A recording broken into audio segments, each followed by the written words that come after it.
అసలు దేశంలో ఏమేం ప్రాంతంలో రాజధాని ప్రాంతంలో ఎంత పాపులేషన్ ఉందో కూడా ఒకసారి చూద్దాం. సో ఇదంతా కూడా నేనేమి కుకుడప్ స్టోరీస్ అయితే ఏం కాదు, గూగుల్లోంచి తీసుకున్నటువంటి స్టోరీయే సార్. మనతో పాటు ఈక్వేట్గా ఉన్నటువంటి రాష్ట్రాలు చూసుకుంటే, అంటే 5.5 కోట్ల మంది రమారమి ఉన్నటువంటి రాష్ట్రాలు తీసుకుంటే, పాట్నా అంటే బీహార్ యొక్క రాజధాని పాట్నా సార్ 16 లక్షల మంది జనాభా సార్ పాట్నాలో. ఛత్తీస్గఢ్ రాయ్పూర్ దాని క్యాపిటల్ తీసుకుంటే 15 లక్షల మంది జనాభా సార్. హర్యానా దాని రాజధాని చండీగఢ్ తీసుకుంటే 11 లక్షల మంది జనాభా సార్. తర్వాత జార్ఖండ్ నిన్నగాక మొన్న పుట్టినటువంటి రాష్ట్రం జార్ఖండ్లో రాంచీ 11 లక్షల మంది జనాభా sir.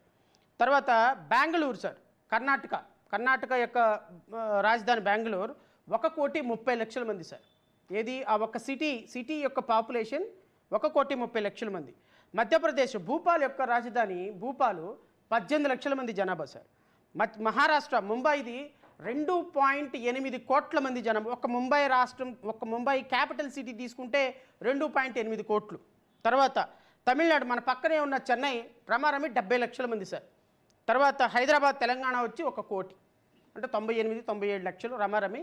But we can take it రఫ్గా ఏది కోటి. ఇవి కూడా 2011 సెన్సస్కు తీసుకున్న ప్రాంతాలను తీసుకుంటే, అంటే రమారమి మన రాష్ట్రంతో చిన్న రాష్ట్రాలు కావచ్చు, మనకంటే చిన్న రాష్ట్రాలు కావచ్చు, రమారమి హైదరాబాద్ 1 కోటి మంది, ముంబై 2.80 కోట్ల మంది, హైదరాబాద్ వచ్చి 1 కోటి మంది, చెన్నై వచ్చి రమారమి 68 లక్షల మంది.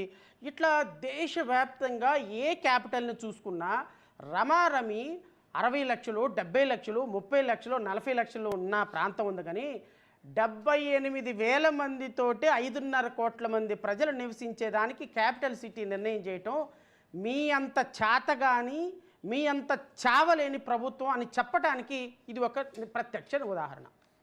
దీన్ని కౌంటర్ ఇవ్వడానికి, దీన్ని ఓవర్కమ్ అవడానికి మాజీ ముఖ్యమంత్రి జగన్మోహన్ రెడ్డి గారు ఒక ప్రపోజల్ పెట్టారు. అది రైటా రాంగా ప్రపోజలు? ఒక రాజకీయ పార్టీగా ఆయనకున్నటువంటి వెసులుబాటు అది.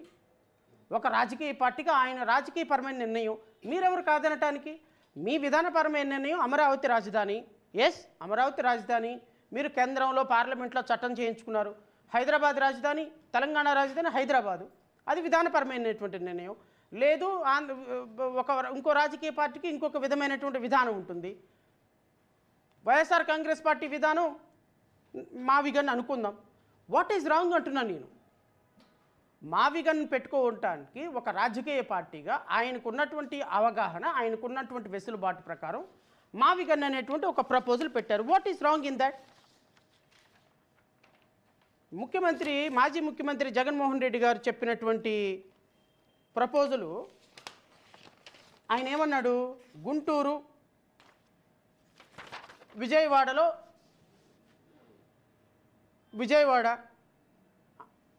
ఇప్పుడున్న క్యాపిటల్ సిటీ ఏరియాలో 78,000 మంది ఉన్నారండి. 78,000 మందితోటి ఒక రాజధాని ప్రాంతం ఎప్పటికి అభివృద్ధి చెందుద్ది? 78,000 మందితోటి రాజధాని ప్రాంతం అని 5.5 కోట్ల మంది ప్రజలకు చెప్పుకోవడానికి ఎంత దేశాల్లో ఎక్కడ లేని విడ్డూరం మన రాష్ట్రంలోనే. అండ్ ఇంకొకటి, అమరావతి ప్రాంతం అనేది ఒక చిన్న పల్లెటూరు ప్రాంతం.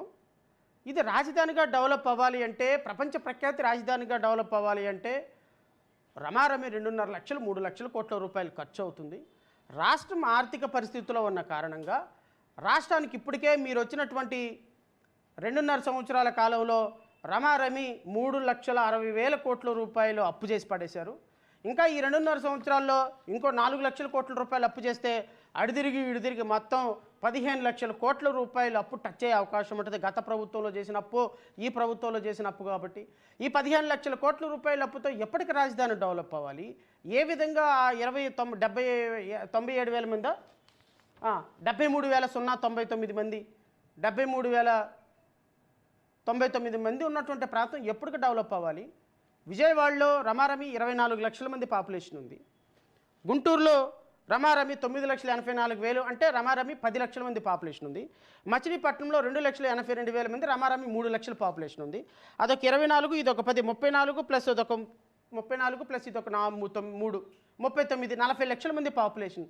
ఈ 40 లక్షల మంది పాపులేషన్తో ఈ 3 సిటీస్ని కలుపుతూ ఒక ఇన్నర్ రింగ్ రోడ్డో ఒక ప్రపోజల్ వేస్తే విజయవాడలో ప్రాపర్టీ వాల్యూ పెరుగుతుంది, గుంటూరులో ప్రాపర్టీ వాల్యూ పెరుగుతుంది, మచిలీపట్నంలో ప్రాపర్టీ వాల్యూ పెరుగుతుంది, మచిలీపట్నంలో పోర్ట్ ఉంది, సముద్ర తీర ప్రాంతం ఉంది, అద్భుతమైనటువంటి ట్రాన్స్పోర్ట్ చేసుకోవచ్చు, ఎడ్యుకేషన్ హబ్గా గుంటూరుని చేసుకోవచ్చు, విజయవాడని ఇండస్ట్రియల్ కారిడార్గా చేసుకోవచ్చు. ఎందుకంటే ఇటు మల్లవల్లి దగ్గర నుంచి వెళితే మొత్తం ఇండస్ట్రియల్ కారిడార్ అయిపోతుంది. ఈ 3 ప్రాంతాలని కలిపి ఆల్రెడీ డెవలప్ అయి ఉన్నది, ఆల్రెడీ నేషనల్ హైవే కనెక్టివిటీ ఉన్నది, ఆల్రెడీ ఇక్కడ ఎయిర్పోర్ట్ ఉంది, ఆల్రెడీ పోర్ట్ ఉంది. ఇటు పక్క నుంచి చూసుకుంటే గుంటూరు ఒక అద్భుతమైనటువంటి ఎడ్యుకేషనల్ హబ్గా ఉంది. పారిశ్రామికంగా విజయవాడను అభివృద్ధి చేసుకోవచ్చు, ఇక్కడ రైల్వే స్టేషన్ని ఎక్స్టెండ్ చేసుకోవచ్చు, అవసరమైతే ఇంకో ఎయిర్పోర్ట్ కట్టుకోవచ్చు, లేదు అంటే గుంటూరులో ఇంకో ఎయిర్పోర్ట్ లేకపోతే ఇంకొక పెద్ద రైల్వే స్టేషన్ కట్టుకోవచ్చు. ఈ 3 పట్టణాలను కలుపుతూ ఒక నేషనల్ హైవే NH5 కనెక్టివిటీ ఉన్నది. కాబట్టి మనం అత్యంత తక్కువ ఖర్చుతోటి ఇక్కడ ఆల్రెడీ ఎస్టాబ్లిష్డ్ సిట్యువేషన్ ఉంది కాబట్టి, ఎస్టాబ్లిష్డ్ ఇది ఉంది కాబట్టి ఇప్పటికిప్పుడు అమరావతిలో 40 అడుగులు తవ్వితే నీళ్లు పడుతున్నాయి. నువ్వు ఒక 10 అంతస్తులు బిల్డింగ్ కట్టాలి. అరే 40 అడుగులు తవ్వితే కృష్ణానది నీళ్లు పడుతుంటే లూజ్ సాయిల్ అయితే రేపొద్దున ఒక 10 సంవత్సరాల తర్వాత ఆ బిల్డింగ్ కొలాప్స్ అయిపోతే గట్టిగా నేను మిమ్మల్ని రాష్ట్ర ప్రజలను అడుగుతున్నా, మొన్న బుడమేరు పొంగినప్పుడు మంతెన సత్యనారాయణ ఆలయం దగ్గర నుంచి మొత్తం పరిసర ప్రాంతాల పరిస్థితి ఏంటో ఆలోచించండి. బుడమేరు పొంగినప్పుడు హైకోర్టుకి వెళ్ళటానికి ఇంచుమించుగా 4 రోజుల పాటు హైకోర్టుకి సెలవు ఇవ్వాల్సిన పరిస్థితి వచ్చింది. మోకాళ్ళ లోతు నీళ్లతోటి అష్టదిగ్బంధనం జరిగింది రాజధాని ప్రాంతం. ఒక రాజధాని ప్రాంతంలో ఈరోజు 28 గ్రామాలను కలుపుతూ 25 గ్రామాలను కలుపుతూ మీరు ఏర్పాటు చేయాలనుకున్నటువంటి రాజధాని ఈరోజు మొదలు పెడితే it will take 45 to 55 years. ఏది దానికి ఒక రాజధాని, ఒక విజయవాడ లాంటి ఒక రూపు రావటానికి. అలాంటి పరిస్థితుల్లో ఈ రాష్ట్రం అప్పులు కుప్ప తయారవుతుంటే ఈరోజు రాష్ట్రాల్లో పరిపాలన గాలి కుదిలేసి అప్పులు తీసుకొచ్చుకొని జీతాలు ఇవ్వాల్సిన పరిస్థితికి వస్తే డబ్బులు ఇవ్వాల్సినటువంటి కేంద్ర ప్రభుత్వం రెస్తాహస్తం చూపిస్తుంది. డబ్బులు ఇవ్వాల్సినటువంటి కేంద్ర ప్రభుత్వం నిన్న అమరావతిలో నేను రైతుని అదే అడిగా, అమరావతిలో బిల్లు ప్రవేశపెట్టినటువంటి రాష్ట్ర ప్రభుత్వం అదే బిల్లులో కేంద్ర ప్రభుత్వం సెక్షన్ 94 సబ్ క్లాస్ 2 ప్రకారం, సబ్ క్లాస్ 3 ప్రకారం మనకు అధికారికంగా రావాల్సినటువంటి ట్యాక్స్ ఇన్సెంటివ్లు కానీ, అధికారికంగా రావాల్సినటువంటి రాజధాని నిర్మాణం కానీ, అధికారికంగా మనకు రావాల్సినటువంటి డబ్బులు కానీ ఇచ్చే విషయంలో ఎందుకు చంద్రబాబు నాయుడు, పవన్ కళ్యాణ్, నారా లోకేష్ కలిసినప్పుడు ఎందుకు మీరు రాష్ట్ర ప్రజల తరపున డిమాండ్ చేయరు? మీ మద్దతుతోటి కేంద్ర ప్రభుత్వం నడుస్తుంది. మనకి హక్కుగా రావాల్సినటువంటి విషయాలని రాజధాని దగ్గర నుంచి డబ్బులు తీసుకొచ్చుకోవటం మానేసి అమరావతికి రాజధాని పేరు పెట్టుకున్నామని సంకలు గుద్దుకొని వారికి వాళ్ళ కాళ్ళ మీద పడి సామంతరాజుల్లాగా జీ హుజూర్ అనేటువంటి బానిసల్లాగా పనిచేస్తున్నారు. ఇలాంటి వ్యక్తులు ఈ రాష్ట్రాన్ని బిల్డ్ చేస్తారంటే నమ్మటానికి ఒక ప్రుడెంట్ మ్యాను, ఎవరైనా చదువుకున్నటువంటి వ్యక్తి అవకాశం ఉందా? ఇలాంటి పరిస్థితుల్లో ఒక అమరావతిలో ఒక 5 అంతస్తుల బిల్డింగ్ కడితే దానికి 2 కోట్లు ఖర్చు అయితే ఇదే బిల్డింగు విజయవాడలో కడితే 1 కోటి రూపాయలు ఖర్చు అవుతుంది. ఎందుకు ఖర్చు అవుతుంది? అమరావతిలో 30 అడుగులు 40 అడుగులు తవ్వితే నీళ్లు పడుతున్న పరిస్థితుల్లో ఫౌండేషన్ కోసమే స్క్వేర్ మీటర్కి ఇంత 3 times 4 times మోర్ ఖర్చు పెట్టాల్సిన పరిస్థితి వస్తుంది. ఒకవేళ వీళ్ళు ఈరోజు అరకొరగా కట్టినా ఒక 10 సంవత్సరాల తర్వాత గట్టి వాన పడి ఒక వారం రోజులు తుఫాన్ వచ్చిందంటే బిల్డింగ్ డిమాలిష్లు అయిపోతాయి.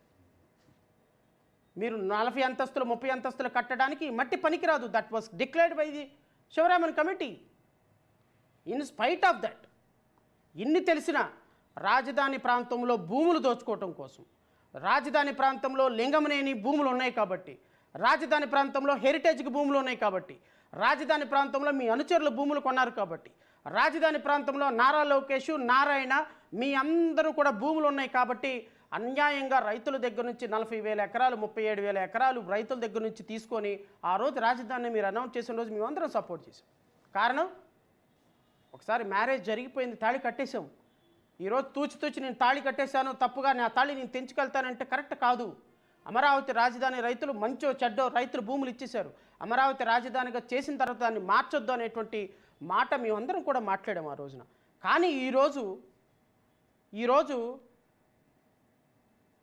అమరావతి రాజధానిలో జరుగుతున్న అవినీతి చూస్తే, అమరావతి రాజధానిలో చేస్తున్నటువంటి అవినీతి చూస్తే లింగమనేని రమేష్కి 5,000 కోట్ల రూపాయల పనులు అప్పచెప్తుంటే మొత్తం గద్దల్లాగా అమరావతి మీద పడి అమరావతిలో ప్రతి రూపాయిలో 75 పైసలు దోచుకునేటువంటి దుర్మార్గానికి ఈరోజు వచ్చి రాష్ట్రంలో నుంచి తీసుకొచ్చి అప్పులో నుంచి 75% మీ జేబుల్లోకి వెళ్తుంటే అమరావతి ఏమని బాగవుద్దండి? 4 బిల్డింగులు కట్టగానే అమరావతి రాజధాని సింగపూర్ అయిపోద్దండి? 100 కోట్ల రూపాయలు పెట్టి ఒక బిల్డింగ్లు కడితే ఆ బిల్డింగ్లో 60 కోట్ల రూపాయల అవినీతి కనబడుతోంది. రాజధానిలో 45,000 కోట్ల రూపాయలు పెట్టి టెండర్లు పిలిస్తే అందులో 30,000 కోట్లు 35,000 కోట్ల రూపాయల టెండర్లు మీ సామాజిక వర్గం వాళ్ళకే, మీ వాళ్ళకే, మీ డబ్బులు మీకే, ప్రజలకేమో రిస్తహస్తం మిగులుతుంటే మొత్తం డబ్బులు మీ జేబుల్లోకి వెళ్ళిపోతుంటే ఏమని సమర్థించాలి అమరావతిని? మీరు చెప్పండి అంటున్నాను నేను. సామాన్యుడు ఏమని సమర్థించాలి? మన రాష్ట్రానికి తీసుకొచ్చుకుంటున్న అప్పు మీ జేబుల్లోకి వెళ్తుంటే, మీ జేబులు నింపుతుంటే సామాన్యుడు ఏమని సమర్థించాలి? రాజధాని నిర్మాణం జరిగిన 12 సంవత్సరాల తర్వాత దానికి పేరు పెట్టించిన ఘనత మీది. నేను అడుగుతున్నా రాధాకృష్ణ గారిని, ఇవన్నీ మీరు సమర్థిస్తున్నారా? నేను అడుగుతున్నా రాధాకృష్ణ గారిని, ఇవన్నీ మీరు సమర్థిస్తున్నారా?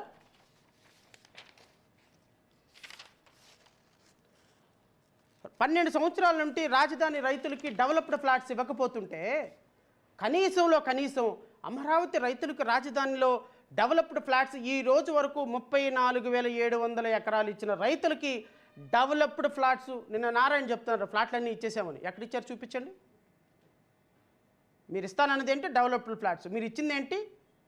చెట్టు చామా పెరిగిపోయినటువంటి పనికి మాలిన ఫ్లాట్స్. మీ ఎమ్మెల్యేనే మాట్లాడారు మొన్న అసెంబ్లీలో, మా రాష్ట్ర రాజధానికి రోడ్లు లేవు, నీళ్లు లేవు, లైట్లు లేవు. మాట్లాడినండి అధ్యక్ష, మీ కాళ్ళు పట్టుకుంటాను, నేను రోడ్ల మీదకి వెళ్తుంటే ప్రజలు తంతన్నారు అధ్యక్ష అని. Is it not sufficient? ఆ ఒక్క స్టేట్మెంట్ చాలు రాష్ట్ర రాజధాని పరిస్థితి ఏంటో. డెవలప్డ్ ఫ్లాట్స్ ఇవ్వాల్సినటువంటి పరిస్థితుల్లో 12 సంవత్సరాలుగా డెవలప్డ్ ఫ్లాట్స్ ఇవ్వకపోతే అప్పుడు లేవన్నోరు ఇప్పుడు లెగుస్తుందే రాధాకృష్ణ.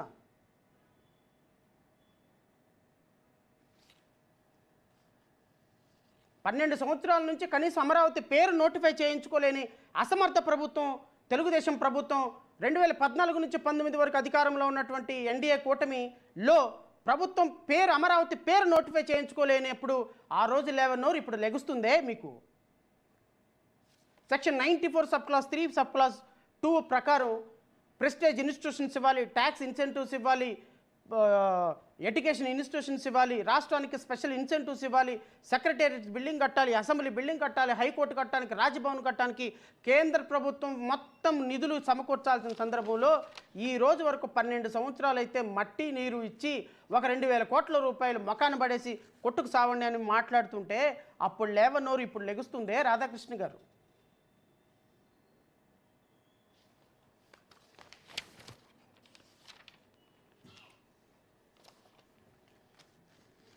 మనకు రావాల్సినటువంటి నిధులు, కేంద్ర ప్రభుత్వంలో మనకు రావాల్సినటువంటి హక్కు, నేను మీకు ఒకవేళ తెలియదేమో నేను చదివి వినిపిస్తా రాధాకృష్ణ గారు, మళ్ళీ మళ్ళీ చదువుతా, ప్రతిసారి చదువుతా. ఎందుకంటే మీకు సిగ్గు రావాలి, నీకు సిగ్గు రావాలి, మీ యజమానులు అయినటువంటి వాళ్ళు చంద్రబాబు నాయుడికి సిగ్గు రావాలి, ఆ చంద్రబాబు నాయుడిని మోస్తున్నటువంటి పవన్ కళ్యాణ్కి సిగ్గు రావాలి, పవన్ కళ్యాణ్ని అన్నా అన్నా నువ్వే ఈ దిక్కు అనేటువంటి నారా లోకేష్కి సిగ్గు రావాలి, మీ ముగ్గురికి సిగ్గు రావాలి.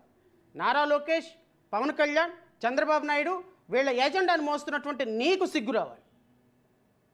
ఎవరి కోసమయ్యా రాజధాని కట్టేది? లింగంనేని రమేష్ కోసం కట్టాలా? Section 94 physical measures including tax incentives. The central government shall take appropriate physical measures including offer of tax incentives to the successor states to promote industrialization and economic growth in both the states. నేను అడుగుతున్నా రాధాకృష్ణని, central government physical incentives, tax incentives ఒక్క రూపాయినా 2014 నుంచి 2026 వరకు ఇచ్చిందా? నోట్లో ఏం పెట్టుకున్నావు?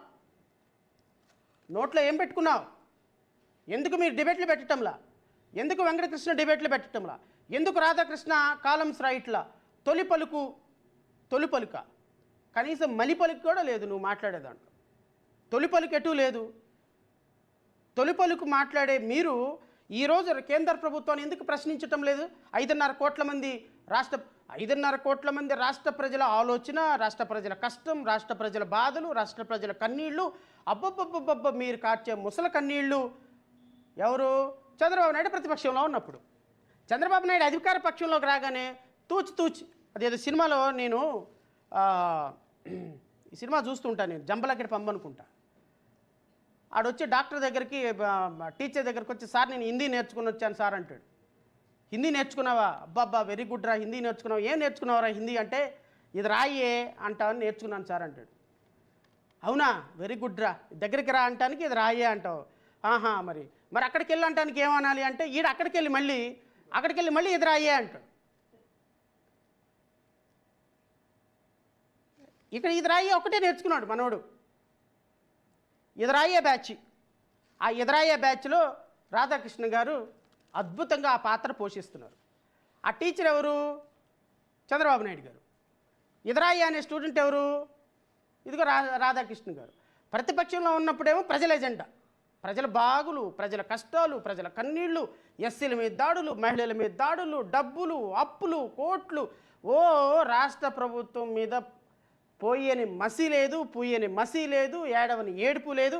ప్రజలే నా ఎజెండా అని మాట్లాడే మీరు ప్రభుత్వం మారగానే మళ్ళీ ఎదురాయే ఎక్కడికి వెళ్ళి ఇప్పుడు ప్రభుత్వం దగ్గరికి వెళ్ళి మళ్ళీ ఎదురాయే బ్యాచ్. ప్రభుత్వం దగ్గరికి వెళ్ళి ప్రభుత్వం అద్భుతం, ప్రభుత్వం సూపర్, ప్రజలు కష్టాలేం లేవు, ప్రజలకి కన్నీళ్ళు ఏం లేవు, ప్రజలకి దాడులేం లేవు. హర్షవీణ మీద ఎన్ని డిబేట్లు పెట్టావా నువ్వు? నేను అడుగుతున్నా. ఆమె తన్నించుకుని పాప నిన్న మొన్న 2 రోజుల నుంచి తన్నించుకొని రోడ్ల మీద పాప కష్టపడి నన్ను చంపేయండి, నాకు న్యాయం చేయడం తిరుగుతుంది కదా. పవన్ కళ్యాణ్ మీద ఎన్ని డిబేట్లు పెట్టావు? బీఆర్ నాయుడు మీద ఎన్ని డిబేట్లు పెట్టావు? బీఆర్ నాయుడు ఆ పిచ్చిపత్తయ్య పాప వాడెవడో పృథ్వీరాజు వెనక నుంచి వాటేసుకుంటానంటేనేమో 650 డిబేట్ల. బీఆర్ నాయుడు గారి మీద దొరికితే ఒక డిబేట్ ఉండదా? ఇప్పుడు ప్రజల ఎజెండా ఉండదా?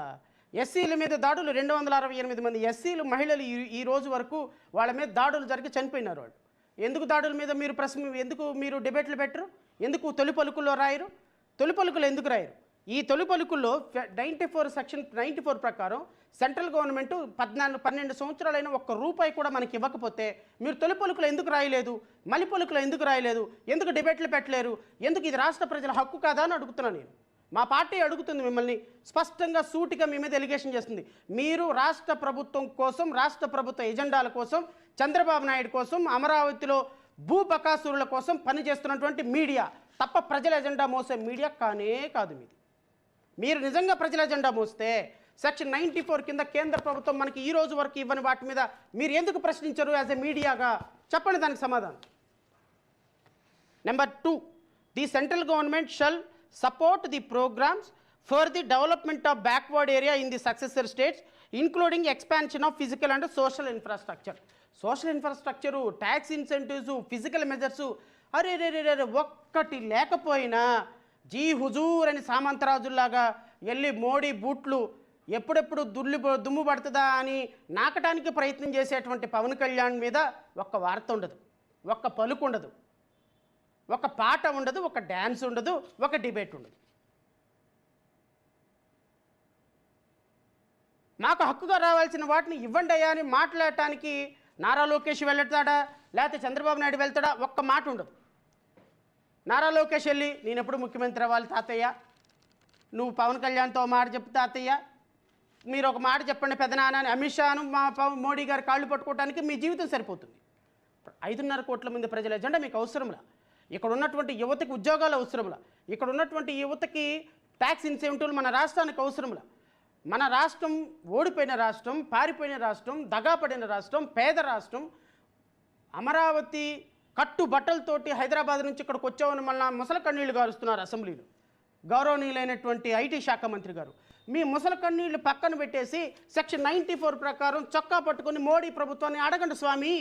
Because the right has been given by the act it self.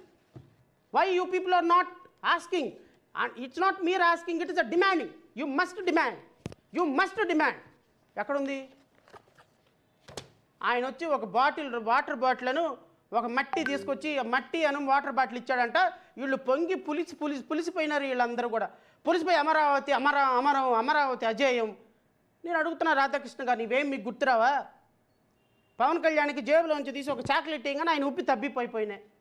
రాష్ట్రానికి సంబంధించి ప్రశ్నిస్తానని పార్టీ పెట్టి ఎందుకు ప్రశ్నించరు అంటున్నాను నేను. అమరావతి పేరు పెట్టుకోగానే పిల్లోడు పుట్టాడు, వాడికి పేరు పెట్టగానే అయిపోయిందా? చదివించవా? అన్నం పెట్టవా? స్కూల్కి పంపించవా? వాడి బట్టలు కొనవా?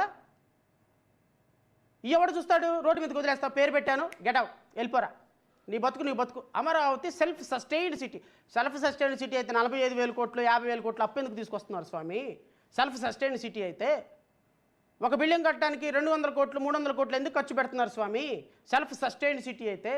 సెల్ఫ్ సస్టైన్డ్ సిటీ అయితే 45 కోట్ల రూపాయలు పెట్టి వాటర్ ఎత్తేయడానికి ఎందుకు స్వామి మీరు ఒక ప్రాజెక్టు పెడతారు?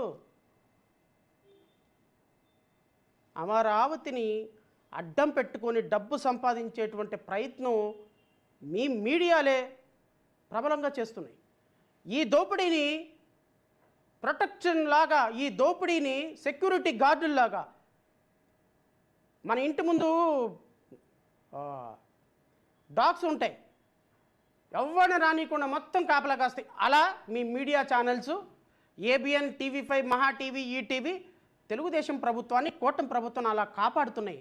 You are not watching dogs of constitution, you people are watching dogs of government. I can say, you people are not promoting constitutional spirit. You people are promoting government policies. You people are promoting government policies. Subclass 3. The central government shall provide special financial support for the creation of essential facilities in the new capital of the successor state of Andhra Pradesh, including Raj Bhavan, High Court, Government Secretariat, Legislative Assembly, Legislative Council and each other essential infrastructure. రాష్ట్ర ప్రభుత్వం Andhra Pradesh capital ఏర్పడిన తర్వాత కట్టబోయే ప్రతి బిల్డింగ్కి కూడా కేంద్ర ప్రభుత్వం support ఇవ్వాలి. మీరు ఎందుకు మాట్లాడటం లేదు? ఇవి ప్రశ్నించని తెలుగుదేశం పార్టీ ముఖ్యమంత్రి చంద్రబాబు నాయుడిని, జనసేన ఉప ముఖ్యమంత్రి పవన్ కళ్యాణ్ని ఎందుకు మీరు ప్రశ్నించటం లేదు? ఎందుకు మీరు తొలి పలుకు రాయటం లేదు? ఇది కాక ఒక ముఖ్యమంత్రిగా, ఒక మాజీ ముఖ్యమంత్రిగా, మంచో చెడ్డ నాకు అనవసరం, ఒక మాజీ ముఖ్యమంత్రిగా జగన్మోహన్ రెడ్డి అనేటువంటి ఒక వ్యక్తి మావిగన్ అనేటువంటి ఒక ప్రపోజల్ పెట్టారు. What is wrong in that? అది ప్రజలు నమ్మితే రేపు ఓట్లు వేస్తారు, ప్రజలు నమ్మకపోతే పక్కన పడేస్తారు. ఒక పాలసీ డెసిషన్ ఒక ముఖ్యమంత్రిగా ఆయన చెప్పేటువంటి హక్కు ఆయనకు ఉంటుంది. దాన్ని మీరు అపోజ్ చేయొచ్చు. What I want to say, Radhakrishna గారికి ఒక అభిప్రాయం ఉంది. అభిప్రాయాన్ని ఆయన 100% వ్యక్తపరచచ్చు. గత 3 రాజధానులు జగన్మోహన్ రెడ్డి గారి 3 రాజధానుల్లో ఈ రాష్ట్రంలోనే అత్యంత ఎక్కువగా అపోజ్ చేసినటువంటి వ్యక్తిని నేను. 3 రాజధానుల కాన్సెప్ట్ని అది వర్కౌట్ కాదు. రాయలసీమ నుంచి ఎక్కడో తిరుపతి నుంచి లేకపోతే కర్నూలు నుంచి విశాఖపట్నానికి ఎగ్జిక్యూటివ్ క్యాపిటల్గా 24 గంటలు ట్రావెల్ చేసే నిరుపేద వెళ్ళలేడు. ఇది ఫూలిష్ డెసిషన్ అని జగన్మోహన్ రెడ్డి గారిని నేను ఇది తప్పు, మీరు వెనక్కి తీసుకోండి అని అమరావతి రైతుల కోసం పోరాడిన వ్యక్తిని, అమరావతి రైతుల కోసం అరెస్ట్ అయిన వ్యక్తిని, అమరావతి రైతుల కోసం నేను నిరంతరం పోరాటం చేసినటువంటి వ్యక్తిగా I'm qualified. I have a locus and I can question each and every decision which was taken by the government itself. Because ఈ రాష్ట్రం సస్యశ్యామలంగా 10 మందికి ఉపాధి కల్పించే రాష్ట్రంగా ఉండాలని భావించేటువంటి వ్యక్తిగా, భావించేటువంటి పార్టీగా we have every right to question. At the same time ఈ రాష్ట్రంలో ఉండకపోయినా పేపర్ పెట్టిన నేరానికి, టీవీ పెట్టిన పాపానికి ఈ రాష్ట్రంలో సమస్యల్ని అడ్రస్ చేసే హక్కు, ఈ రాష్ట్రంలో సమస్యల్ని వదిలేసి ఈ రాష్ట్రంలో సమస్యల కోసం మాట్లాడే హక్కు, మీ అభిప్రాయాన్ని తెలిపే హక్కు మీకుంది. But not at this way, not this way. Who are you? ఒక మీడియా అధిపతిగా యూ హ్యావ్ ఎవర్ రైట్. కానీ మీరు నిన్న మాట్లాడినటువంటి మాట కొన్ని కోట్ల మందిని హర్ట్ చేసిందన్న విషయం మాత్రం మీరు గుర్తుపెట్టుకోవాలి. నేను మాట్లాడినటువంటి ప్రతి మాటకి మీరు సమాధానం చెప్పి తీరాలి. మీరు సమాధానం చెప్పకపోతే కండక్ట్ ఏ డిబేట్. వెంకటకృష్ణ గారికి, నా మిత్రుడు వెంకటకృష్ణ ఉన్నాడు, నేను వస్తాను డిబేట్కి. దమ్ము ధైర్యం ఉంటే తెలుగుదేశం పార్టీ నుంచి నేను అడిగే ప్రశ్నలకు సమాధానం చెప్పడానికి 1-to-1 డిబేట్ పెట్టమనండి. I will come. మీరు చేసిన కరెక్ట్ ఏంటి, రాష్ట్రానికి చేస్తున్న అన్యాయం ఏంటి, అమరావతి ప్రజలను దోచుకుంటున్న విధానం ఏంటి నేను అడుగుతా, సమాధానం చెప్పండి. మీరు నిన్న తొలి పలుకులో రాసినట్టుగా మావిగన్ మీద, మావిగన్కి ఫేవర్గా, మావిగన్ ఎలా కరెక్ట్ ప్రపోజలో నేను వస్తా.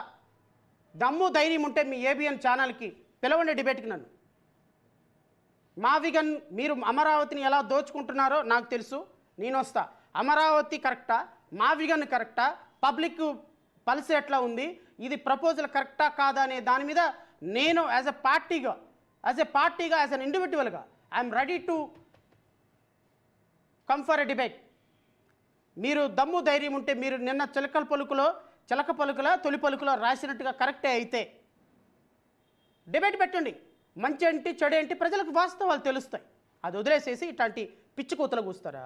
ఇది కరెక్టా అంటున్నాను, నన్ను అడుగుతున్నా. ఇంత పెద్ద విజ్ఞత కలిగినటువంటి వ్యక్తిగా ఆయన ఏమన్నారో చివరికి వినిపించాల్సిన పరిస్థితి. ఎందుకంటే మొదట్లో వినిపించకూడదు. ఇవన్నీ చెప్పిన తర్వాత నేను రాధాకృష్ణ గారు ఏం మాట్లాడారో వినిపిస్తా.